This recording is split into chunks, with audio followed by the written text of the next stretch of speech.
A proverb is a saying. In Hindi, they call it a kahavat.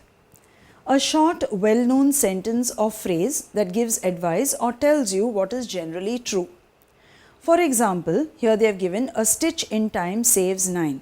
Means if you do something immediately, on time, then later on it will save you a lot of trouble. So this proverb is also called a saying. Suppose you feel, I will learn tomorrow, today only one chapter is done, then suddenly for the unit test you have so many chapters, you have 9 chapters. So if you did it one at a time, it would be very easy for you, and when you have to do so many together, there's so much more work.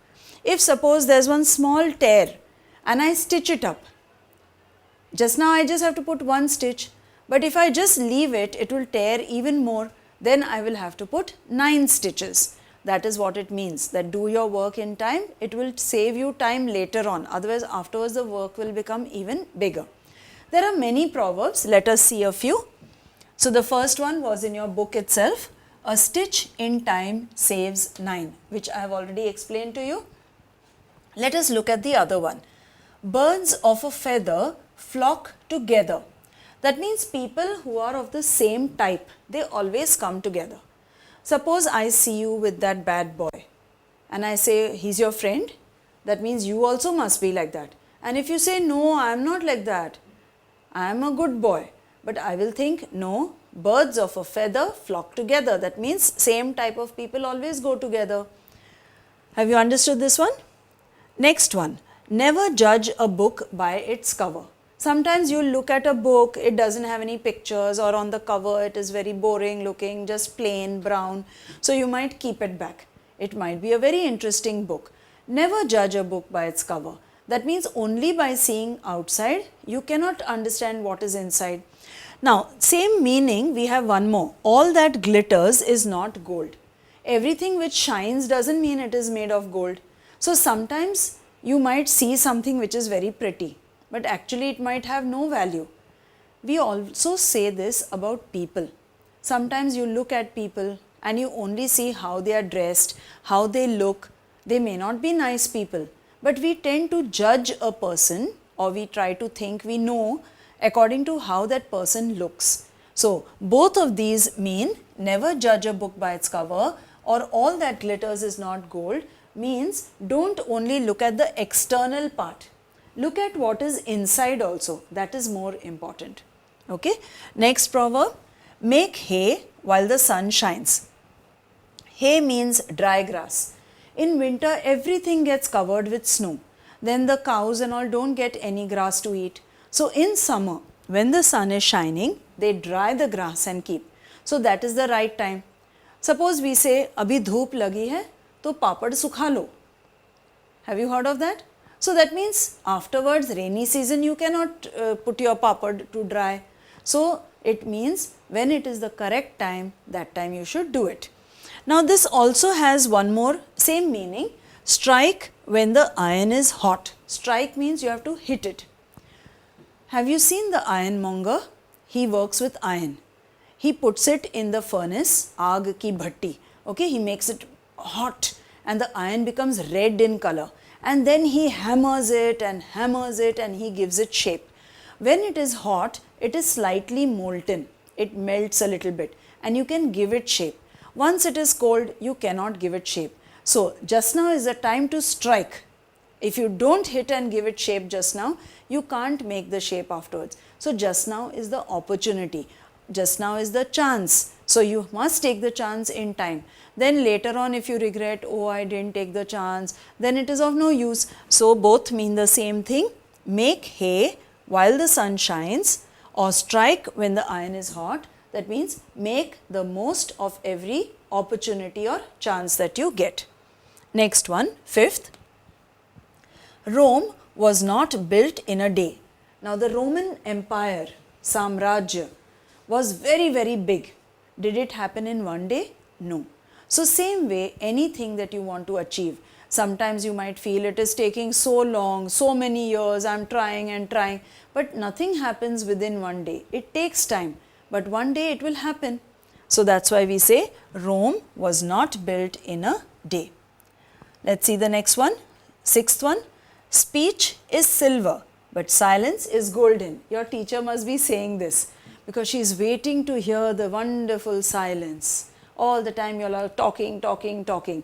So she says speech is good, it is silver, but silence, lovely silence, sannata. No? Listen to the sound of silence. You can hear it? Golden. So we say speech is silver, but silence is golden. Next one, cut your coat according to your cloth. Now in Hindi they say, jitni chadar utne hi apne pair phailao. It means that if you don't have much, then don't spend that much. Suppose you earn 10,000, you have to try to run your house in 10,000. If you earn only 500 rupees per day, you have to try to work within 500 only how you will manage. So if you have cloth which is less, now suppose I have less cloth and I can make only half sleeve shirt. I can't make full sleeve shirt. So I have to make half sleeve shirt according to that. If I can't make a long gown and I can make a short dress. So we have to see first how much is the cloth. According to that we can cut a coat. So try to live within your expenses. How much you have. Don't try to go for more and become greedy. You have to learn to manage in what you have. Next one, too many cooks spoil the broth. Now in Hindi they say, teen tigada, kaam bigada. That means if there are too many people in one job, sometimes each one doesn't know what the other is doing. They are clashing with each other and they may spoil it. Broth means soup. Okay. So suppose now one cook in your kitchen, only your mother is there to cook. But suppose 3 people are standing there. Now your mother has already put the salt in the soup. You didn't know. So you thought, to flavor it, I will put salt. So 2 people put, it will become too salty. So that's why one person, if the person can manage, it's better to do it that way. Now just the opposite of this, please note, 8th and 9th are not equal. They are opposite of each other. Here they say, many hands make light work. That means more the hands to help, the work will become light. It will become easy for you to do it. एक अकेला थक जाएगा, मिलकर बोझ उठाना, साथ ही हाथ बढ़ाना. You must have heard of the song. साथ ही हाथ बढ़ाना, एक अकेला थक जाएगा, मिलकर बोझ उठाना, साथ ही हाथ बढ़ाना. This is what it says. Many hands make light work. So it is opposite. Here they are saying if there are more people, it will spoil. And here they are saying that if there are more people, it will become very easy. Now see, you have to depend on which job you are doing. Some jobs are there where 2-3 people are required. So then this one is better. Some jobs are there, it is better to do alone. Then this one is better. So you see which proverb to use at that time. And the last one. After every winter, there is hope of spring. Now in winter, nothing grows, animals don't get any food also. So everyone feels very cold and they go into their nest, everyone remains at home. But after every winter, that means in March, when the snow melts, again there is springtime. Springtime means Vasant Rutu, where everything starts growing again. So that means har raat ke baad ek naya savera. So when we say there is light at the end of the tunnel, you will be going in the tunnel and you will see it's so dark. But we know that at the end of the tunnel there will be light. So we always hope that things will become better. Don't get upset or don't lose hope. That is what it means, that afterwards fine, everything will become fine. Now you can take down these proverbs, you can pause little bit and you can write down all these proverbs. Sometimes they give you proverbs and they tell you to write an essay based on that. So then first you will write the proverb, you will explain the proverb and write one short story about it. Like for example, I'll give you one example. United we stand,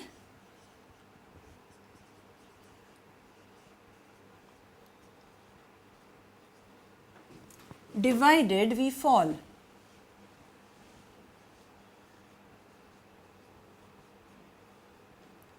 Now if this is given as a topic, first you will have to explain what it means. That means there is strength in unity. If we are not united, then naturally we will fall. You can give example of how the British ruled us, the Mughals came and ruled us. Why? Because we were not united. India should be united. We should not fight against each other. Or you can give one more story. Do you know the man who was very upset because his 4 sons always used to fight with each other? So he told them, okay, bring me one stick. And then he broke it. It broke very easily. Then he told them, give me one big bundle of sticks, which was tied together. Now all together try to break it. They tried, each one tried, but they could not. They understood what their father was trying to say. All you 4 brothers go on fighting with each other, but there is no strength in fighting. There is strength in unity. United we stand, divided we fall. So when you're writing a short essay, they might give you a proverb and they will ask you to write an essay. In that you can write one little story to show how this proverb is really true. Like for the first one, a stitch in time saves 9. You can give example of how you did not study and then later how the work became too much and then you could not cope up. And then finally people will understand from the story also what we mean by a stitch in time saves 9.